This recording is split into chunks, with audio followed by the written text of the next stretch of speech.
Salut à tous, on se retrouve aujourd'hui pour parler du Real Madrid ainsi que le FC Barcelone, première partie, Real Madrid deuxième partie, on va parler du club Blaugrana. Donc c'est parti, voilà, si vous voulez avoir seulement les infos du Barça, avance un peu plus loin dans la vidéo. Si vous voulez avoir les infos du Real Madrid, c'est tout de suite. Donc avec cette équipe madrilène, on commence tout d'abord, voilà, quelques minutes du début de la Coupe du Monde, enfin de la finale bien sûr de la Coupe du Monde à 16h cet après-midi. Donc troisième meilleure équipe du monde, c'est l'équipe de Luka Modric, le joueur croate, avec son équipe de la Croatie. Hier ça a été une victoire 2-1 lors de la petite finale de la Coupe du Monde contre la sélection marocaine. On félicite bien sûr Luka Modric, légende du côté du Real Madrid, légende également du côté de cette équipe croate. Donc il a reçu sa médaille en bronze, voilà, médaille de troisième d'une Coupe du Monde. Félicitations à lui. Et voilà, sa carrière en Coupe du Monde, c'est 4 Coupes du Monde. Donc une médaille de couleur argent, une médaille de couleur bronze, et meilleur joueur comme du tournoi en 2018. Voilà, quand même ce joueur qui aura marqué l'histoire des Coupes du Monde, Luka Modric. Et Modric sur cette Coupe du Monde 2022, donc n'oubliez pas qu'il a 37 ans. Il a amené la Croatie à la 3e place de la Coupe du Monde en disputant comme 656 minutes sur 690 possibles. En gros, il a joué quasiment tous les matchs entiers dans l'intégralité. Il est sorti seulement une quarantaine de minutes. Donc voilà, bien sûr, un immense champion, Luka Modric. Et Modric, en Croatie, c'est quand même le joueur le plus capé de l'histoire de sa sélection, le 5e meilleur buteur de l'histoire de la Croatie, finaliste et demi-finaliste de la Coupe du Monde, meilleur joueur de la Coupe du Monde 2018, élu 7 fois meilleur joueur croate, légendaire, il n'y a rien à dire, un immense footballeur, Luka Modric.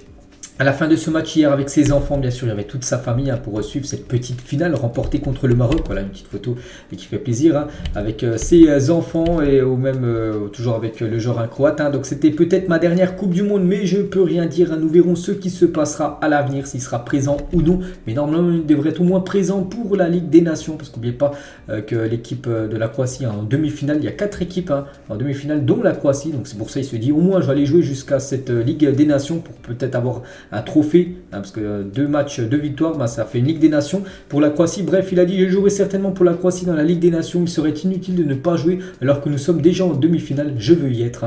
Après peut-être qu'il pourra arrêter sa carrière internationale là, on verra. Et concernant l'avenir en club, du côté du Real Madrid, l'avenir de Modric au Real Madrid est dans l'air. L'heure de la décision du club approche concernant son futur. N'oubliez pas qu'il est en fin de contrat, en fin de saison, en juin 2023. Et pour l'instant, c'est pas. Je pense que le Real Madrid va vouloir le reprolonger d'une saison de plus. Après, est-ce que le joueur va vouloir continuer ou non? Ça, on le saura dans les prochaines semaines. Toujours avec la Coupe du Monde aujourd'hui, c'est la finale là dans quelques minutes. Et c'est l'équipe de France contre l'Argentine. Et 2 joueurs du Real Madrid sont présents dans cette finale. Donc Camavinga et Tchouaméni, 2 Français, on leur souhaite bonne chance. Et concernant Aurélien Tchouaméni, devrait commencer titulaire cette finale. On envoie beaucoup de force. Aurélien Tchouaméni qui nous fasse une grosse finale contre l'Argentine. Il y a une petite photo d'Aurélien Tchouaméni quand il était tout petit. Il avait peut-être là ce rêve en tête de jouer une finale de Coupe du Monde. C'est ce qui va se passer là dans quelques minutes avec l'équipe de France. Et concernant Karim Benzema, malheureusement, c'est que Benzema ne peut pas disputer cette finale, même les autres matchs de la Coupe du Monde. Et Benzema voulait rester avec le groupe et voir comment sa blessure évoluait, mais le staff dont le docteur Franck Le Gall n'en voyait pas l'intérêt. Il n'a pas eu de contact avec la FFF depuis sa blessure, parce que ce docteur, le docteur de l'équipe de France, a dit voilà que tu pourras pas être rétabli pendant cette Coupe du Monde. Mais si les gars, il a été rétabli, il aurait pu être potentiellement dans le groupe de l'équipe de France, jouer avec les Bleus dès les 8e de finale. Et c'est pour ça qu'il a vraiment très mal pris Karim Benzema, parce qu'il voulait jouer cette Coupe du Monde. Malheureusement pour lui, il n'a pas pu, enfin d'après le docteur de l'équipe de France. Et le proche de Benzema, enfin un proche, c'est un ancien agent, Karim Jazeri, il a dit Karim sera plus que jamais derrière les Bleus pour lui offrir le seul titre qui lui manque. C'est vrai qu'il est toujours sur la liste des joueurs français qui disputent cette Coupe du Monde, même s'il ne jouera pas cet après-midi. Bien sûr, si les Bleus gagnent la Coupe du Monde, il aura dans son palmarès vainqueur de cette Coupe du Monde. Et toujours avec cette Coupe du Monde là, c'est les dernières infos, vu que c'est imminent, on va dire, ça arrive sur la fin en gros. Donc Iker Casillas remettra le trophée de la Coupe du Monde avant la finale. Une petite info concernant ce gardien légendaire du côté du Real. Cette fois-ci concernant le club, et regardez qui est de retour aujourd'hui à l'entraînement. Thibaut Courtois, un autre gardien légendaire, on peut le dire, du côté du Real Madrid, parce que ceux qui se sont fait éliminer en phase de poule de la Coupe du Monde, ils étaient présents aujourd'hui à l'entraînement. Thibaut Courtois de retour, voilà, ça nous fait plaisir de voir le gardien belge. Et Eden Hazard également de retour à l'entraînement. La même chose pour Fede Valverde, lui aussi avec l'Uruguay, ça a été fini en phase de poule. Et la même chose aussi pour Rudiger, lui également de retour à l'entraînement, parce qu'aussi l'Allemagne, ça a été éliminé dès les phases de poule de cette Coupe du Monde. Donc voilà, bien sûr, le nombre de joueurs maintenant, ça arrive de plus en plus, il y a de plus en plus de joueurs qui s'entraînent actuellement, vu que c'est les retours de la Coupe du Monde, enfin des joueurs qui ont joué le mondial. Et Marco Asensio, donc encore quelques jours de vacances, là il devrait revenir peut-être demain, peut-être après-demain, là c'est début de semaine là qu'arrive le retour des joueurs espagnols du Real Madrid, bon Asensio et Carvajal, hein, ils vont faire leur retour très éminent du côté de l'entraînement. On revient les gars sur Karim Benzema, donc il est complètement remis et prêt à jouer, il débutera contre le Real Valladolid le 30 décembre prochain, hein, le premier match là, du Real Madrid, hein, premier qui arrive, officiel, hein, je vous parle, et du coup voilà, Benzema sera titulaire, voilà, il n'y a pas de souci, il est vraiment à 100%, hein, il peut jouer, là par exemple, il aurait pu jouer à cette finale de Coupe du Monde, n'oubliez pas Benzema lors de la saison dernière, on va revenir un petit peu sur ses chiffres, hein, 56 matchs, 50 buts, 16 passes D, la Ligue des Champions, la Liga, la Super Coupe, la Nation League et le Ballon d'Or. Number 1, donc bien sûr numéro 1, KB9. On va parler d'un grand copain de Karim Benzema, c'est Cristiano Ronaldo. Donc il aimerait retourner au Real Madrid, hein, jusqu'en juin avec un salaire minime, à vraiment toucher un très petit salaire. Lui, c'est pas un problème, on va dire l'argent, il est déjà milliardaire, hein, donc voilà.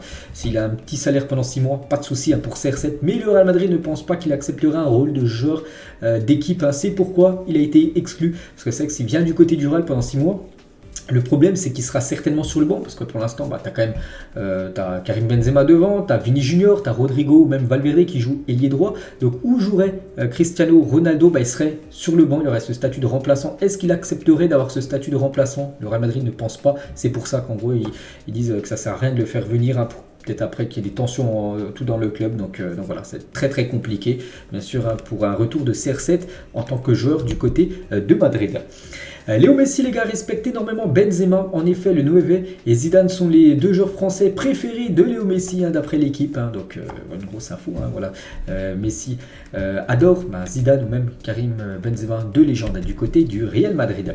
Quelques déclarations de Florentino Pérez. Nous avons 14 Coupes d'Europe et nous nous battons déjà pour la 15e. C'est notre façon d'affronter le sport et la vie. Hier, il y avait une cérémonie, puis il a fait quelques déclarations. Florentino Pérez, déjà sur celle-là. Une autre, hein. Ensemble, nous avons remporté notre 5e Ligue des Champions au cours des 9 dernières saisons et nous vivons dans le football l'un des cycles de victoires les plus spectaculaires de notre vie. 23 titres au cours des 12 dernières saisons. C'est incroyable, hein.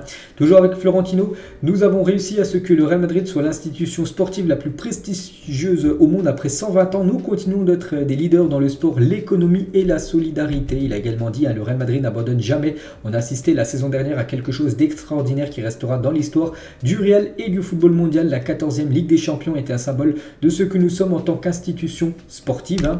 Il a également parlé du stade, hein, voilà, la rénovation bien sûr du Santiago Bernabéu. On voit déjà comment l'un de ces grands rêves commence à se réaliser. La transformation du stade Santiago Bernabéu est l'une des grandes étapes de l'histoire de notre club. Il y aura un avant et un après pour le Real Madrid et pour la ville de Madrid, avec ce stade là qui est en rénovation, qui va être sublime. N'oubliez pas qu'il sera prêt l'été prochain normalement, hein, si les travaux continuent comme ça se passe actuellement. Et toujours avec ce stade, le Bernabéu sera l'un des plus grands centres de loisirs et de divertissement d'Europe et l'une des principales attractions touristiques de Madrid, à Bernabéu, que le monde entier viendra visiter et dont les travaux doivent s'achever l'année prochaine, hein. Donc bien sûr, ça va engendrer beaucoup d'argent lors des matchs, hein, mais aussi beaucoup d'argent pour toutes les personnes qui vont venir visiter, hein, ce bijou. Et bien sûr, ça c'est très très bon pour les finances du club.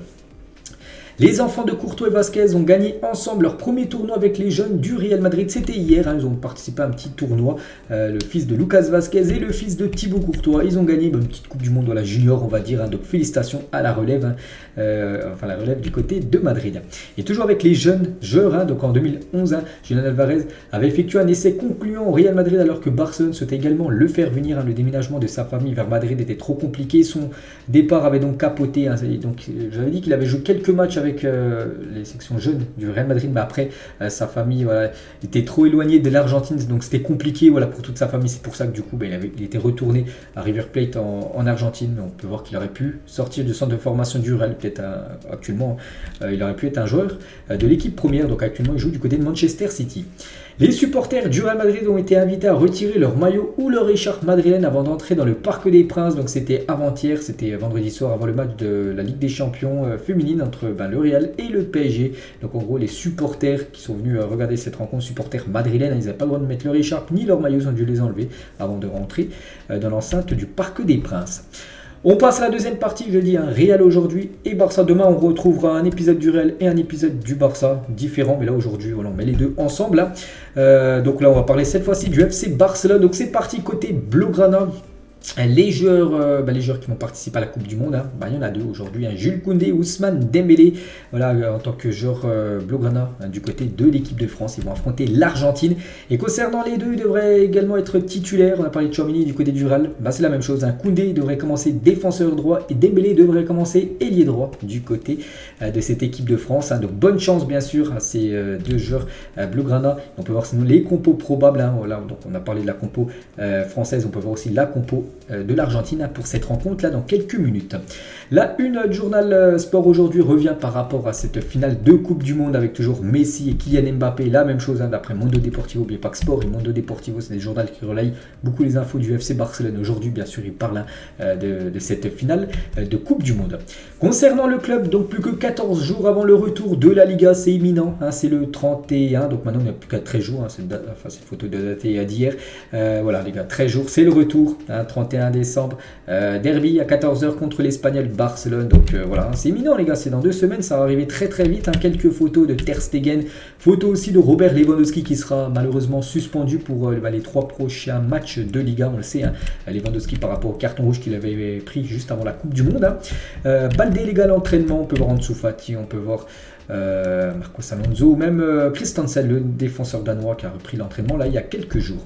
Concernant Busquets, il va prendre sa décision pour son futur. On peut voir en janvier. En janvier, voilà, il dira s'il continue ou non du côté du FC Barcelone. Et Busquets écoutera une proposition de renouvellement du Barça, car Xavi lui a demandé de le faire, d'écouter voilà, s'il peut prolonger ou non. Busquets pourrait soit renouveler avec le Barça, soit rejoindre l'Inter Miami cet été, avec qui il a déjà entamé des discussions. Il a déjà démarré les discussions avec l'Inter Miami. Bon, après, il peut démarrer les discussions avec l'Inter Miami et prolonger du côté du Barça, ça peut se faire. Mais voilà, il est déjà en contact avec cette équipe de l'Inter Miami, où ça fait quand même pas mal de mois qu'on en parle, qui pourrait peut-être jouer un jour dans cette équipe de MLS. Et Busquets surveille aussi de près la situation de Léo Messi sur son avenir au cas où ils joueraient tous les deux ensemble à l'Inter Miami ou dans une autre situation. Donc voilà, c'est pour ça aussi qu'il veut prendre cette décision en janvier. Comme ça, Messi aussi a dit qu'il allait prendre sa décision s'il allait rester au PSG ou non après la Coupe du Monde. Donc voilà, en janvier. Du coup, voilà, il veut déjà attendre ce que va faire Messi avant de dire au Barça s'il va continuer ou non. Parce que si par exemple, je sais pas, Messi reste du côté du Paris Saint-Germain, peut-être pas sûr que Busquets aille du côté de la MLS et peut-être il restera du côté du Barça. Parce que voilà, Busquets aimerait rejouer avec Léo Messi, donc voilà, petite info concernant Busquets et Léo Messi.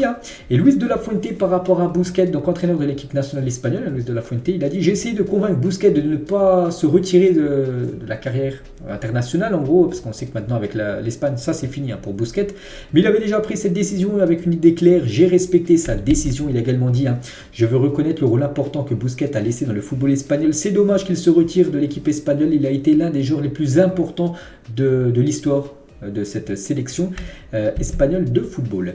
Et c'est terminé pour cette 11 de légende de El Roja. Donc le 11 de légende prend tout son sens parce qu'il ne restait plus que Busquets par rapport à cette équipe qui a dominé le football pendant plus de 6 ans avec 2 euros et une Coupe du Monde dans les années 2010. Et du coup, il ne restait plus que Busquets encore en activité, enfin qui avait joué. Bon, il y a encore Ramos, bien sûr, mais Ramos n'a toujours pas pris, on va dire, sa retraite internationale. Mais bon, le dernier, Luis Enrique ne l'avait pas convoqué. Bon, après, peut-être Ramos pourrait peut-être de nouveau être rappelé, ça on ne sait pas, mais voilà, c'était Busquets, bien sûr, le dernier de cette équipe. Et une petite photo toujours de Busquets à l'époque, voilà, quand il était dans le centre de formation La Masia du côté du FC Barcelone. Lui aussi c'est un jeune joueur du FC Barcelone, bon je pense que vous l'avez tous reconnu, c'est Frenkie de Jong quand il évoluait du côté d'un club néerlandais, j'ai plus le nom en tête. Quelques infos transferts. Le Barça est intéressé par Amrabat qui a réalisé une très grosse Coupe du Monde. Et donc c'est un joueur de la Fiorentina. Mais le problème c'est que la Fiorentina demande 40 millions d'euros. Et voilà, c'est pas possible pour le Barça. Donc voilà. Si le prix fixé de la Fiorentina serait un peu inférieur, 30, 25, je sais pas par là, peut-être voilà, que le Barça pourrait peut-être passer à l'action, mais 40 millions d'euros pour le Barça, c'est non. Youssoufa Moukoko doit faire des efforts pour rejoindre Barcelone. S'il veut jouer au Camp Nou, il doit rejeter différentes équipes de Première Ligue qui sont également intéressées par Moukoko, le joueur de Dortmund, et attendre l'été prochain pour signer au Barça et du coup ne pas prolonger aussi avec Dortmund. Comme ça, il arriverait gratuitement du côté du club. Donc voilà, maintenant c'est dans les mains de Moukoko s'il veut vraiment jouer du côté de Barcelone, donc ne pas prolonger et attendre l'été prochain. Et là, le Barça lui dira de venir gratuitement et ce sera un énorme coup réalisé par les Blaugrana. Le président d'Angers, Saïd Chaban, à propos d'Azdine Ounahi, ce joueur avait fait lundi dernier, il y a 6 jours, la une journal Mundo Deportivo que le Barça le voulait. Donc nous avons été approchés par de grands clubs en Italie, en Espagne, donc certainement le Barça en Angleterre et en France. Nos souhaits de conclure un accord maintenant, mais de le garder jusqu'à la fin de la saison. En gros, s'il venait à signer du côté du Barça, donc le Barça le signerait en janvier, après contrat, puis il rejoindrait le club. Enfin, il serait prêté dans la foulée à Angers pour finir la saison, puis après il rejoindrait à 100% le club Blaugrana l'été prochain. Et on finit les gars cet épisode aujourd'hui avec une déclaration de Ronaldinho sur Lionel Messi. Lionel Messi est le meilleur au monde depuis de nombreuses années déjà, c'est sa dernière Coupe du Monde, mais j'étais sûr qu'il reviendrait et qu'il ferait tout ce qu'il faut pour la gagner. Pour moi, il peut jouer jusqu'à 50 ans. Voilà le très beau message de Ronaldinho envers Léo Messi. Donc voilà les gars, la fin de cet épisode. 50% Real, 50% Barça. J'espère que ça vous a plu. On se retrouve demain. Donc demain à 14h, ça sera le Real et à 18h, ça sera l'équipe du Barça. On reprend le rythme bien sûr de 2 vidéos par jour. Allez, bonne journée à vous. Bonne Coupe du Monde pour ceux qui vont regarder enfin la finale dans quelques minutes et à demain.